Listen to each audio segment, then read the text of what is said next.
I'm a man of God. You're making a mistake. You are under arrest for wire fraud, attempted extortion, and making false statements to federal agents. This is persecution.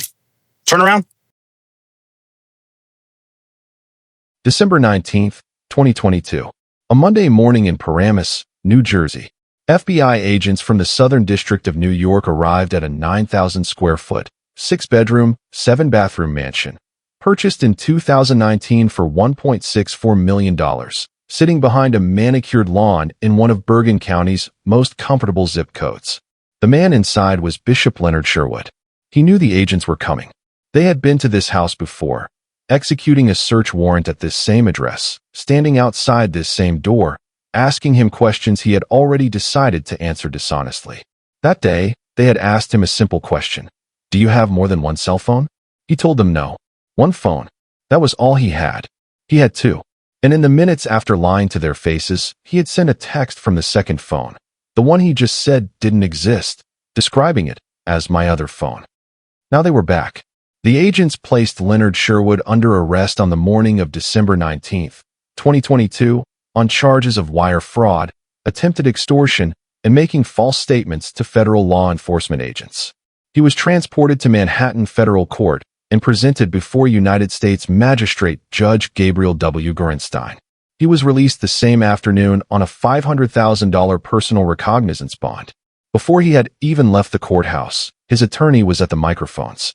Bishop Leonard Sherwood is not guilty of these charges. We feel he is being targeted and being turned into a villain from a victim. A victim. That was the word she used. And in one sense, she was right, because 5 months earlier, Bishop Leonard Sherwood had been exactly that.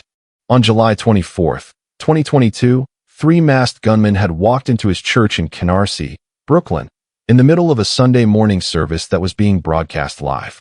They took more than $1 million in jewelry directly off his body while his congregation watched. The whole thing was on camera. The country saw it within hours. He had been the victim then. Now he was the defendant. And what came out over the next 18 months, the trial, the evidence, the testimony, the sentencing, was not the story of a man caught in one bad decision. It was the story of a man who had been running the same play for 20 years, who had walked out of prison, founded a church, put on a robe and a bishop's chain, and started again. This is that story. Before we get into what Leonard Sherwood did, if this kind of accountability coverage matters to you, subscribe now and turn on notifications. We cover cases like this every single week. Leonard Sherwood was born on April 30th, 1978, in Brooklyn, New York. He grew up in Canarsie, the same neighborhood where he would one day plant his church, the same streets where he would one day drop to the floor in front of his congregation with guns at his back.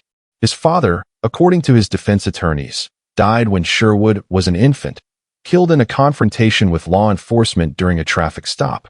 Sherwood claimed throughout his life to be the son of Robbie Fletcher Jr., a man whose death in police custody had made him a symbol of police brutality in New York. His defense used that story at sentencing, painting his upbringing as one shaped by loss, trauma, and poverty from the very beginning. The surviving family of Robbie Fletcher Jr. disputed that claim publicly. They maintained that Robbie Fletcher Jr. had one son, a boy who was 12 years old when his father was killed, and that at the time of his death, Robbie had 4 children between the ages of 8 and 16. The inconsistency was never resolved in court. What it tells you is this. Sherwood had been constructing his biography long before federal prosecutors ever started taking notes. After high school in Brooklyn, he received athletic scholarship offers from Shaw University and Farmingdale University.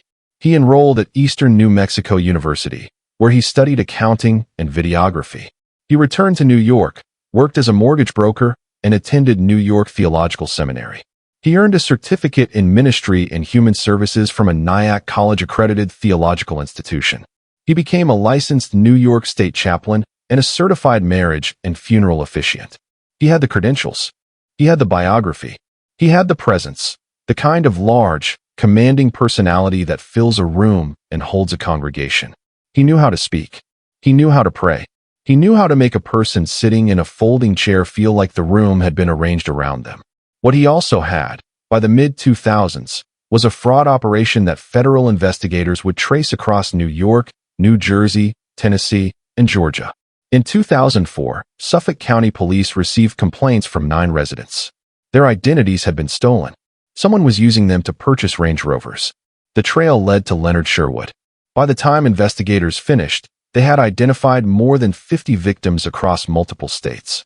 Sherwood had been running an identity theft operation, stealing personal information, using it to take out loans, and purchasing motor vehicles worth more than $2 million. He was arrested by the Suffolk County Police Department's Identity Theft Unit in Upper Manhattan, stopped while driving a maroon Range Rover. He was charged with multiple counts of identity theft and grand larceny, convicted in 2008, and sentenced to prison. He served 5 years in Sing Sing Correctional Facility in Ossining, New York. He was released in 2013. The church he would one day found, Leaders of Tomorrow International Ministries, described his conviction on its website with careful language. It said he had been illegally convicted and sentenced, and that he was released after his sentence was overturned. Neither statement was true. He served his time and was released on schedule. There was no overturned conviction. There was just a man who had walked out and immediately began rewriting what that time had meant. He was 35 years old. He had a record. He had no money. And now he had something new. A pulpit. In March 2014, Sherwood founded the Leaders of Tomorrow International Ministries in Canarsie, Brooklyn. The neighborhood was working class, predominantly black, the kind of community where a church isn't just a spiritual institution but a social infrastructure. A place where people came when they needed help, needed to be seen, needed to feel that someone with authority was standing beside them. Sherwood understood that. He had grown up in it. He also understood something about the particular power of a pastor. The way a congregation's trust is not earned through documentation or background checks. It is earned through presence, through prayer, through showing up when someone needed you, and through the weight of the role itself. A man of God, a shepherd, a bishop. He was not subtle about the lifestyle. The Rolls-Royce became his signature, a gray Rolls-Royce Ghost that he drove through Canarsie like a man who had been somewhere and come back to prove it. The Louis Vuitton suits, the Gucci ensembles, the jewelry, worn in layers and abundance, visible from the back row of any service.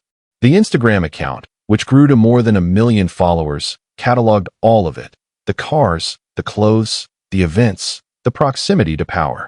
Because alongside the Rolls-Royce came something even more valuable in New York: access. Bill Sanders, then the Brooklyn Borough President, later the mayor of New York City, had known Sherwood since 2013. He had introduced Sherwood at a concert that year, calling him "my good friend and good brother." In the years that followed, Sherwood appeared beside Sanders at community gatherings, at rallies, at the kind of high-profile moments where a bishop in a Louis Vuitton suit behind a politician sent a particular kind of message. Sherwood leveraged that relationship constantly, to his congregation, to potential business partners, to anyone who needed convincing that Leonard Sherwood could open doors that stayed closed for everyone else. He told them he had the mayor's ear. He told them he could influence city decisions.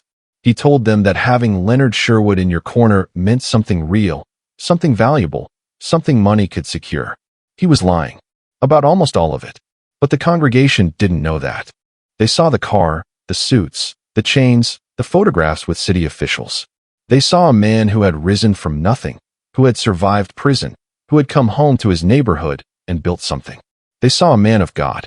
And among that congregation was a woman named Clarinda Larson. Clarinda Larson deserves to be understood for who she was before any of this happened, not just as a victim, but as a person. She was 56 years old. She had come to New York from Jamaica, the way so many people in communities like Canarsie had come, not chasing wealth, but building something honest and stable. She had put herself through nursing school. She had raised her children. She had worked for decades, the kind of quiet, daily labor that most people never think about, and that keeps hospitals running. Shift after shift, year after year. Careful with money in the way that people are careful when they know they cannot afford to lose it. By late 2020, she had managed to save $90,015. For a working nurse and single mother who had immigrated to a new country, that was not a small number. That was a decade of discipline, a decade of making choices, a decade of putting something aside when it would have been much easier to spend it. She had one dream left to achieve with it, a home of her own. Her son, Ryan, had volunteered at Sherwood's church for years. Sherwood had taken him under his wing, helped him navigate the city, helped him buy a home, officiated at his wedding. The Larson family trusted Bishop Sherwood. You do not let your son spend years inside a church without trusting the person leading it. Trust like that is not given casually. It is built. The problem Clarinda faced was not complicated. She had bad credit. 2 mortgage lenders had already turned her down. Her landlord was putting her apartment building on the market. She had savings, she had a dream, and she had no clear way to get from one to the other. Sherwood had a solution. He told her he had real estate experience. He told her he could find a fixer-upper, have it renovated, and get her into a home of her own. He told her that if she invested her savings into his company, Leonard Sherwood Incorporated, he would use the proceeds to find and purchase the right property. And because he knew she had no other income, he would pay her $100 a month to live on while he worked. She expressed her concerns. She told him she had nothing else. That this was everything. He said he understood. He said she would not lose. On November 30th, 2020, Clarinda Larson went to her bank. She liquidated everything she had saved. She wrote a cashier's check for $90,015 and asked Ryan to hand it to the bishop at Sunday, Massachusetts. She did not receive a receipt. She did not receive a contract. She received his word. He was a man of God. That was enough. I felt he was honestly advising me, she said later, on the witness stand in Manhattan Federal Court, her voice steady, her hands folded, the weight of everything she had lost visible on her face. I felt that he was truthful and that I would actually benefit from it. I trusted him. He said he had real estate experience. He was a man of God. He prayed for me in earnest. The first monthly payment of $100 arrived in January 2021. Then Sherwood disappeared. Texts went unanswered. Calls went unreturned. When he did respond, the reasons shifted. He was busy with his campaign for Brooklyn Borough President. The money had been invested and wasn't easy to access. The property search was taking time. Months passed. No house. No updates. No $100. In May 2021, Clarinda reached out herself. She was scared. Her apartment building was being sold. She was looking at the prospect of having nowhere to live, with her savings gone and her elderly mother depending on her. She sent a text asking for her money back. Sherwood's response: "I am a man of integrity and you will not lose." He told her the money had already been invested. He couldn't retrieve it for at least a year. He would flip a few properties after the campaign. Wait until August. Wait until September. Then, in July 2021, something slipped. Sherwood accidentally emailed Ryan a document, a purchase contract for a $4.4 million mansion in Saddle River, New Jersey. His name was on it. The date was recent. While Clarinda was still waiting for her house, while she was surviving on nothing but promises, the man she trusted was attempting to purchase a $4.4 million property, and her $90,015 was part of how he was trying to finance it. The purchase ultimately fell through, but the paper trail did not. Ryan confronted him. The relationship ended. Sherwood dropped all pretense of goodwill and turned on the family, threatening Ryan in text messages and, according to Clarinda's testimony in federal court, invoking the wrath of God against her son. He was berating Ryan in texts, and he was basically asking God to exact vengeance on him, she testified. What Clarinda Larson felt in those months, the fear, the confusion, the grief of realizing that a man she had prayed beside had looked her in the eyes and taken everything. That is not a footnote in this story. It is the story. She did nothing wrong. She was not naive. She was a person who trusted an institution, a role, and a man who had spent years building the appearance of integrity for exactly this purpose. The money never came back. While Clarinda Larson faced the prospect of homelessness, Bishop Leonard Sherwood had spent her $90,015 on a BMW, shopping trips to Polo and Louis Vuitton, Grubhub orders, and Foot Locker. Not a house, not a renovation, not an investment. Shoes, clothes, a car payment. Clarinda Larson was not the only one. Brandon Belmonte owned an auto body shop in the Bronx. When Sherwood came into contact with him, what followed fit the same pattern, just with a different currency. Sherwood first extorted Belmonte for $5,000 using threats.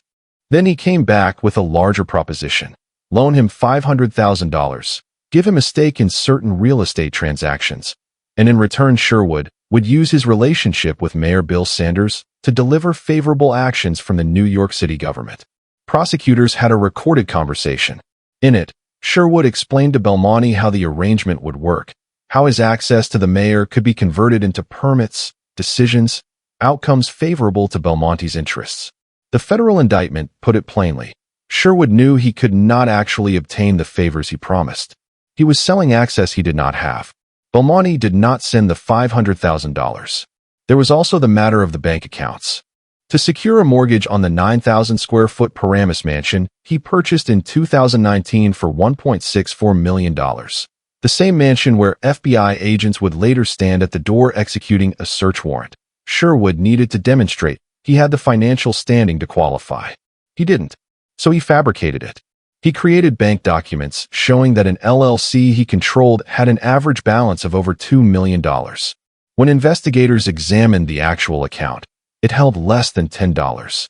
He then submitted a fraudulent application for a $250,000 business loan for the same LLC, claiming millions in assets and hundreds of thousands in monthly revenue. According to federal prosecutors, he had submitted similar fraudulent applications to multiple other financial institutions, stealing millions of dollars in the process, and then failed to make payments on the loans he obtained through fraud. The Paramus Mansion, the block of apartments he purchased in Hartford, Connecticut in December 2021 through his company Sherwood Estates LLC, financed with a $4.15 million mortgage that he later expanded to $4.5 million. All of it funded, in part, through fabricated documents and numbers that existed only on paper. The same skill set he had developed 2 decades earlier. Fabricate documentation, take money that didn't belong to him, now applied to a much larger stage. And then, on July 24, 2022, the guns came into the church. Around 11:14 a.m. on that Sunday morning, 3 masked men in all black entered the Leaders of Tomorrow International Ministries in Canarsie while Sherwood was mid-sermon. The service was being live-streamed. There were approximately 20 to 25 people in the pews. Thousands more were watching online. The men walked straight to the front of the church with guns drawn. A deacon at the door had a weapon raised to his face. The congregation froze. Sherwood's voice cut off. "Yo, all right, all right, all right." He raised his hands and dropped to the floor. The men took a $390,000 Cuban link chain, a $125,000 wedding ring, a $75,000 Rolex, a $20,000 emerald cross. More, stripped directly from his body while his wife sat nearby, shielding their infant daughter. They left through the front door and fled in a white Mercedes on Avenue D. Within hours, the footage was everywhere. It hit every morning show, every tabloid, every news crawl. The image of a preacher dropping to his knees mid-sermon while gunmen stripped the jewelry from his body. It moved fast, and it landed hard. Sacred space. Defenseless congregation. Armed men with no hesitation. That evening, Sherwood went on Instagram. I didn't know if they wanted to shoot the church up or if they were just coming for a robbery. He offered a $50,000 reward for information. He said he forgave the men. He defended the jewelry. It's not about me being flashy. It's my prerogative to purchase what I want to purchase. By September 2022, 2 men, Juwan Anderson and Saquon Pollock, were arrested and charged with the robbery. A third suspect remained at large until January 2024, when he was shot and killed by U.S. Marshals at a hotel in South Brunswick, New Jersey, during an effort to apprehend him. Sherwood was the victim. The city moved on, and the FBI continued building a case that had nothing to do with the robbery. A case that had started with a Parishioner's lawsuit. A case that had names, bank records, text messages, and a recorded phone call. A case that was quietly moving toward an arrest while Sherwood sat in the Rolls-Royce on Instagram, telling his followers that God would deliver justice. On December 19, 2022, they came for him. At the Paramus Mansion. FBI agents from the Southern District of New York. The indictment was unsealed that morning in Manhattan Federal Court. He was taken into custody, transported to Manhattan, presented before a federal magistrate judge, and released that afternoon on a $500,000 personal recognizance bond. Conditions: no travel outside New York, New Jersey, and Connecticut. No new lines of credit without court permission. No contact with victims or witnesses. That night, he went on Instagram Live. The bishop is not guilty today, and I'm going to fight it. I have a right legal team, and more importantly, I have God. The trial began in Manhattan Federal Court in February 2024 before United States District Judge Lorna G. Garcia. The prosecution laid out 3 schemes, each documented with financial records, text messages, a recorded conversation, bank statements, and witness testimony. They called Clarinda Larson to the stand. She was 58 years old. She had come a long way, from nursing school in Jamaica, to decades of shifts in New York hospitals, to a federal courtroom in Manhattan, to tell 12 strangers what it had cost her to trust a man of God. She described what it felt like to sit across from a pastor, a man she had watched pray for her son, officiate her son's wedding, tell her she would not lose, and give him everything she had worked for. She was not angry on that stand. She was heartbroken, and heartbreak, in a courtroom, is something a jury remembers. Prosecutors presented the cashier's check, $90,015. Sherwood's signature on the back, handed to him at Sunday Mass without a receipt, without a contract, on faith alone. They presented the bank records showing where the money went. The BMW, Louis Vuitton, Polo, Grubhub, Foot Locker.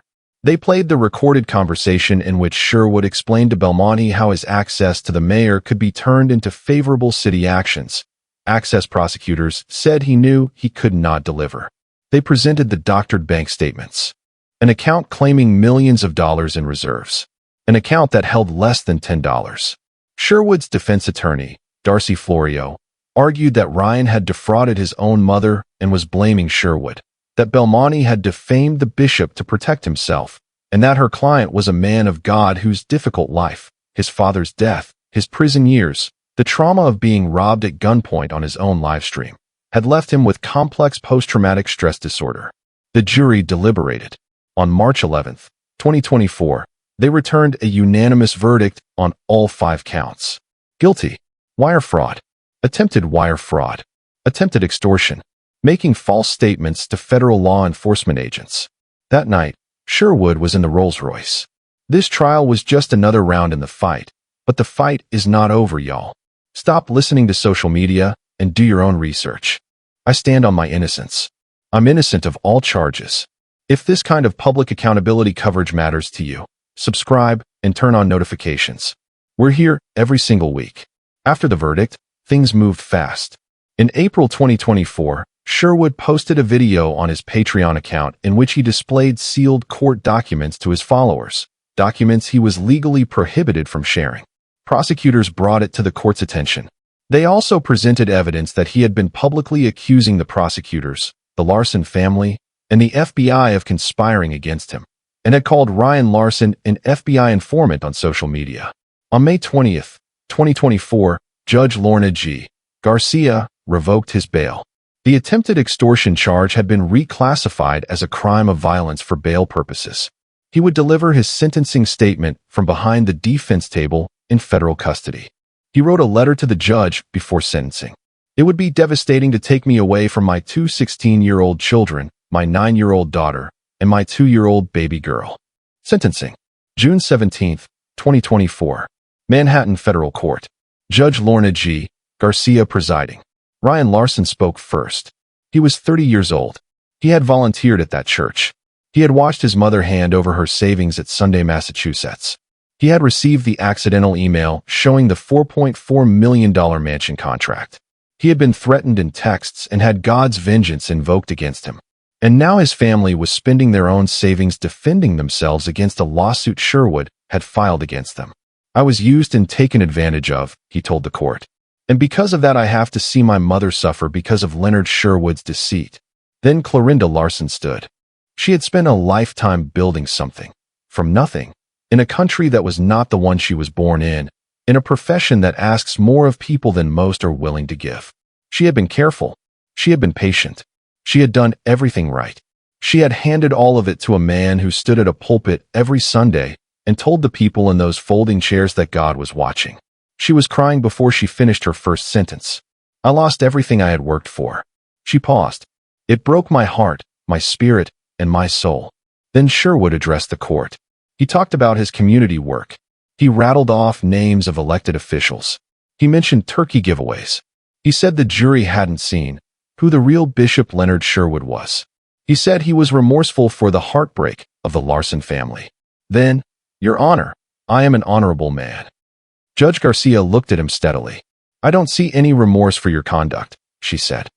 "You do not appear to appreciate the impact of your crimes or the basic facts of the case."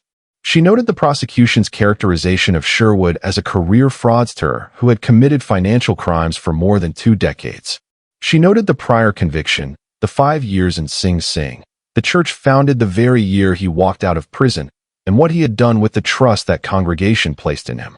Leonard Sherwood was sentenced to 9 years in federal prison, 3 years of supervised release to follow, $85,000 in restitution ordered, $95,000 in forfeiture. The Paramus Mansion, 9,000 square feet, 6 bedrooms, 7 bathrooms, purchased for $1.64 million, was foreclosed on May 31, 2024. The Hartford apartment complex was foreclosed on April 29, 2024. Sherwood is currently incarcerated. He maintains his innocence and has filed an appeal, arguing in subsequent court filings that he was the victim of selective prosecution, that federal investigators targeted him as leverage in their case against Mayor Bill Sanders, hoping he would flip on the mayor in exchange for leniency. He claims he refused. He claims he was prosecuted as punishment. Bill Sanders was separately indicted on federal corruption charges in September 2024. That case was dismissed with prejudice in 2025. Sherwood's wife has not made a public statement. There is a video, the one from July 24, 2022, that has been watched tens of millions of times. The one where the guns come in. The one where the pastor says, all right, all right, all right, and drops to his knees. The one where the chains come off his neck. For 5 months, that video told one story. A man of God, robbed in his own church, in front of his congregation, on camera, in broad daylight. Then came the indictment. Then the trial. Then the verdict. Then the sentencing. Then Clarinda Larson standing in federal court at 58 years old, a nurse, a mother, an immigrant who had built everything from scratch, crying, saying it broke her heart, her spirit, and her soul. She had done everything right. She had worked hard, saved carefully, and placed her trust in someone whose entire purpose was to be worthy of it. What happened to her was not a consequence of being foolish. It was a consequence of being human, of believing that a man who prayed over your son, who wore the collar and stood at the pulpit and called himself a shepherd, was telling you the truth. The chains he was wearing when they robbed him, the $390,000 Cuban link, the $75,000 Rolex, the $125,000 wedding ring, were purchased, in part, through the same kind of schemes that took Clarinda Larson's savings. While she was still texting him asking when the house was coming, the chains were already around his neck. While she was waiting for the $100 monthly allowances that stopped after January, he was choosing what to wear to Sunday service. The robbery was real. The gunmen were real. The fear in that church was real. But so was everything else. The jury understood that. The judge understood it. And Clarinda Larson understood it long before either of them. The moment she sent the text in May 2021 asking for her money back and got the reply about the campaign and the properties he was going to flip. She knew then. She just couldn't prove it yet. 9 years. The Rolls-Royce is gone. The mansion is gone. The chains are gone. The pulpit is empty or scattered or folded up and put away, along with whatever was left of the congregation that sat in those folding chairs and believed they were in the presence of something real. Leaders of Tomorrow International Ministries. Canarsie, Brooklyn. Led by a man whose own church website said his conviction had been overturned. Whose Rolls-Royce said he had arrived. Whose jewelry said God had blessed him. Whose prayers said he was watching out for you. I am an honorable man. 9 years. Disclaimer. This video is a dramatization based on real events. Some visual content was created with artificial intelligence assistance. Some details have been fictionalized and all names have been changed to protect the privacy of those involved.